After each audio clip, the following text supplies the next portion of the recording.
Hey, so, um, how would you describe your family growing up? I grew up in a great family. I had parents who have been married for 47 years. It was a religious household, quite religious. I grew up Mormon. And I had a great childhood. I have four siblings, three older and one younger. And my older siblings left home, just like it always happens. And it was just me and my sister left with my parents for a few years. And I had a very loving relationship with them and with my siblings, which continues today. Did you ever feel any contention in your house? I think there's always contention, but it wasn't, I don't think it was kind of any unexpected kind of contention. My parents didn't fight in front of us. If they did fight, it was never in front of us. The only thing that we saw with them was just a loving relationship, and that really, I think, led to a lot to my security growing up. My sister and I fought, Dixie and I fought a lot, but nothing that ever lasted more than a day.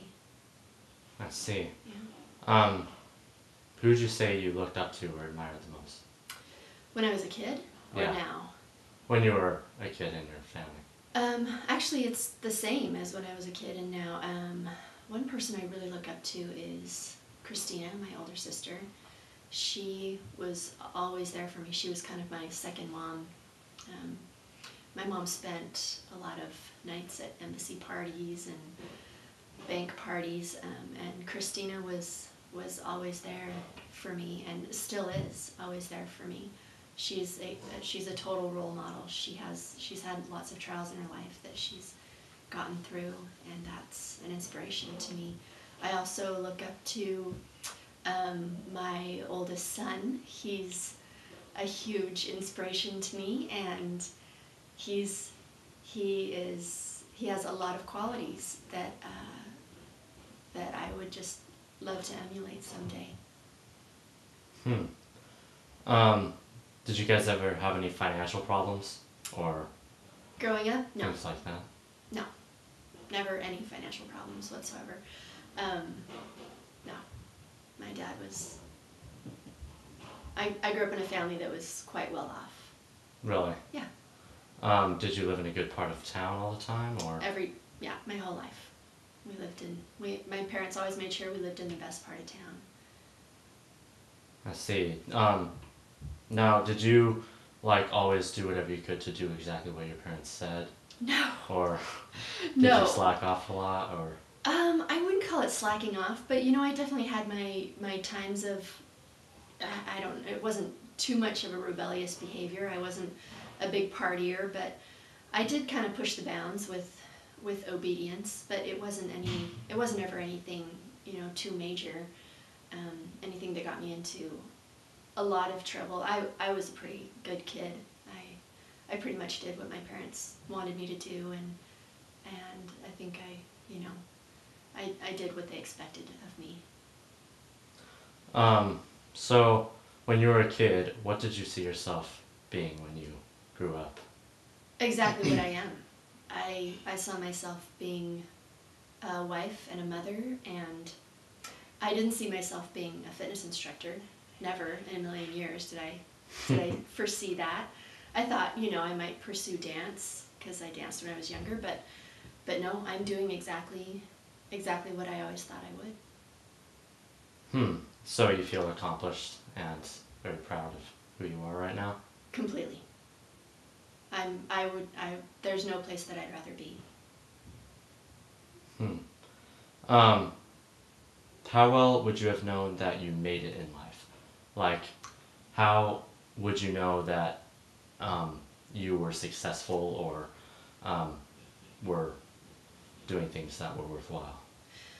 I think there are times in people's lives where they feel turmoil, kind of an inner turmoil, and those are times when I feel like they're maybe not on the right path. And I've certainly had times in my life where I felt that way, where I felt like, I wasn't maybe on the right path. But I think God has a way of letting you know that you're on the right path, and that comes as a deep sense of comfort, and I feel like I'm there and I'm doing what I should be doing, and I feel like I'm doing the right things in life. So how would you describe what is known as the American dream? Like, would you be living it right now, or? Oh, I think I definitely am living the American dream. My mom grew up in Norway. She was born and raised in Norway.